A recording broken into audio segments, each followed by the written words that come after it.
فرعون ساری زندگی نافرمانی کرتا رہا, جب پہلا غوطہ کھایا ہے توبہ کی نا اس نے, اور کیسی پرفیکٹ توبہ کی, کہنے لگا آمنت انہ لا الہ الا الذی آمنت بہ بنو اسرائیل, یہ نہیں کہ میں اللہ پر ایمان لایا, کیونکہ اللہ کے مفہوم میں فرق ہو سکتا تھا, ہو سکتا ہے اپنے آپ کو اللہ کہہ رہا ہو, پوری تشریح شرح کے ساتھ حاشیے کے ساتھ کہہ رہا ہے کہ میں اس رب پہ ایمان لایا جو ایک غلام قوم کا رب ہے.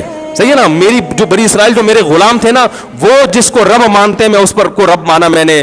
اللہ فرماتے ہیں آل آنا, اب ایمان لا رہا ہے, وقد عصیت قبل, اس سے پہلے تو نے نافرمانی کی ہے, ایسا عبرت کا نشان بناؤں گا. فالیوم ننجیک ببدنک لتکون لمن خلفک آیا, تو مر جائے گا تیری باڈی سلامت رہے گی, آنے والے لوگ قیامت تک تیری باڈی کو دیکھ کر عبرت حاصل کر رہیں گے کہ یہ ہے جس نے زمین پر ایسی حکومت کی کہ اس کی حکومت کے کھوٹے زمین پہ گڑ گئے. آج کیسا عبرت کا نشان بنا ہوا ہے, کیسا پڑا ہوا ہے, مسالے لگا لگا کے تو اس کو محفوظ رکھا جا رہا ہے. اور اللہ فرماتے ہیں یہ تو اس کی باڈی ہے, تمہیں نظر آ رہی ہے, اس پر گزر کیا رہی ہے ہم تمہیں بتاتے ہیں. النار, آگ ہے, یعرضون علیہا غدوا وعشیا, جس آگ پر صبح اور شام اس کو جلایا جاتا ہے. وَيَوْمَ تَقُومُ السَّاعَةُ, اور جب قیامت قائم ہوگی, أَدْخِلُوا آلَ فِرْعَوْنَ أَشَدَّ الْعَذَابِ, اللہ فرمائیں گے کہ ہم حکم دیں گے فرشتوں کو کہ فرعون کو اس سے سخت عذاب میں ڈال دو.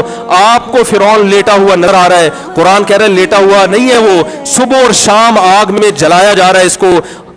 ہزاروں سال گزر گئے, صبح بھی آگ میں جلتا ہے, شام کو بھی آگ میں جلتا ہے. اور فرمایا ابھی قیامت آنے دو, جہنم میں ہمیشہ کے لیے داخل کروں گا جو اس سے بھی زیادہ سخت ہے. وَإِذْ يَتَحَاجُّونَ فِي النَّارِ, اور فرمایا جہنم میں جانے کے بعد کیا ہوگا, آپس میں ان کے مکالمے کو اللہ نے ذکر کیا ہے کہ جو فرعون کے ماتحت تھے وہ فرعون سے کہیں گے تیری اطاعت اور فرما برداری میں, تیری حکومت کی وجہ سے ہم نے موسیٰ کی بات نہیں مانی. اسے کمزور کہا, تو کہتا تھا موسیٰ کو بولنا نہیں آتا, موسیٰ کے پاس حکومت نہیں ہے, موسیٰ ہماری طرح پڑھا لکھا نہیں ہے, موسیٰ ہماری طرح براڈ مائنڈڈ نہیں ہے, ہم نے تیری دعوت کی وجہ سے موسیٰ کی بات کا انکار کیا, آج ہم آگ میں جل رہے ہیں. فَهَلْ أَنْتُمْ مُغْنُونَ عَنَّا نَصِيبًا مِّنَ النَّارِ, کیا ایک دن کے لیے تم سے آگ کو دور کر سکتے ہو؟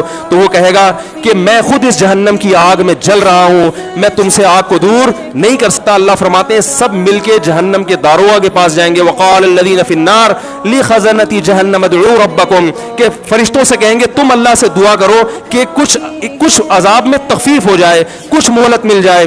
تو فرشتے جواب میں کہیں گے کہ کیا تمہارے پاس ڈرانے والا نہیں آیا تھا؟ موسیٰ کلیم اللہ جس سے اللہ کوہ طور پہ ہم کلام ہوا کرتا تھا, اس نے تمہیں ڈرایا نہیں تھا کہ تم اللہ کی نافرمانی چھوڑ دو؟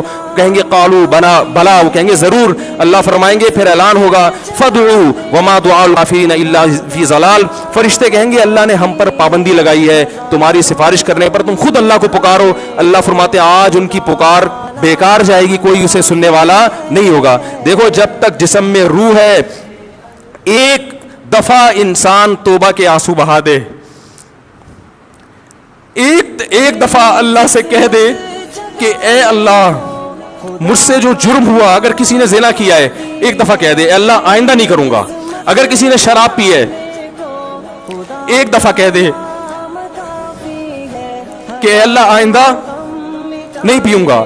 اگر کسی نے اپنے والدین کو ستایا ہے ایک دفعہ کہہ دے اے اللہ آئندہ نہیں ستاؤں گا. اگر کسی نے وراثت کھائی ہے ایک دفعہ کہہ دے اللہ حق واپس کروں گا, آئندہ کسی کا حق نہیں دباؤں گا. اگر کسی نے انٹرنیٹ پر بیہودہ فحش فلمیں دیکھی ہیں ایک دفعہ کہہ دے اللہ دیکھ چکا آئندہ بولو بھائی نہیں دیکھوں گا. اللہ فرماتے ہیں اس کے کہنے میں تاخیر ہو سکتی ہے. وَمَن يَعْمَلْ سُوءًا أَوْ يَظْلِمْ نَفْسَهُ ثُمَّ يَسْتَغْفِرِ اللَّهَ يَجِدِ اللَّهَ غَفُورًا رَحِيمًا, کیسا ہی بڑا سے بڑا جرم کر لے, اس کے بعد جب اللہ سے توبہ کرے گا بشرطے کہ روح جسم کے اندر موجود ہو, اللہ فرماتے ہیں یجد اللہ غفور الرحیم, اللہ صرف گناہ کو معاف نہیں کرے گا بلکہ یہ اللہ کو غفور اور رحیم پائے گا. غفور بھی پائے گا, پانے کا مطلب ہے محسوس کرے گا کہ اللہ نے اس کے جرم کو معاف کر دیا ہے, اور رحیم بھی پائے گا کہ مزید رحمتیں بھی کر رہا ہے. یہ اس وقت تک اللہ کی طرف سے بھائی پیکیج ہے جب تک روح جسم کے اندر موجود ہے, کیونکہ غیب کا معاملہ ہے. جب اس روح اور جسم کا رشتہ کمزور ہو گیا, ایڑیاں رگڑتے رہو گے, لیکن اللہ توبہ قبول کرنے کے لیے تیار نہیں ہوگا.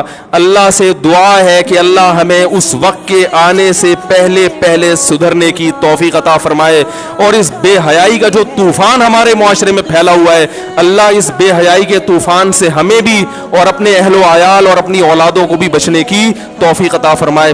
سبحانک اللہم و بحمدک نشہد ان لا الہ الا انت نستغفرک.